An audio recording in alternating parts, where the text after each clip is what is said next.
السلام علیکم سامعین، 10 ربیع الثانی کی تاریخ شروع ہو چکی ہے، 2 اکتوبر ہے۔ خبر کا عنوان ہے افغانستان ترقی کی طرف۔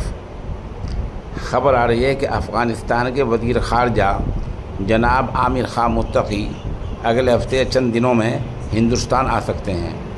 ظاہر سی بات ہے، ہندوستان آئیں گے تو 2 طرفہ تجارت کی بات ہوگی، استحکام کی بات ہوگی، دفاع کی بچاؤ کی بات ہوگی، اور ایک دوسرے کی ترقی میں کردار ادا کرنے، حصہ لینے کی بات ہوگی۔ یہ ایک بڑی بات ہے کہ بھارت جیسے عظیم ملک کے ساتھ افغانستان کی بات ہو جائے، کوئی معاہدہ ہو جائے تجارت وغیرہ کا، تو ایک بڑی بات ہوگی۔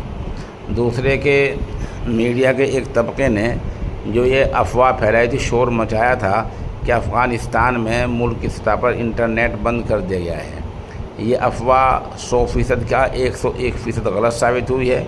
وہاں کی سرکار نے باضابطہ بیان جاری کر کے کہا ہے جو نئے انٹرنیٹ کے پرانے کیبل تھے ان کو بدلا جا رہا ہے، نئے ہو جائیں گے تو انٹرنیٹ شروع ہو جائے گا، اور بہت سارے علاقوں میں انٹرنیٹ باقاعدہ شروع بھی کر دیا گیا ہے۔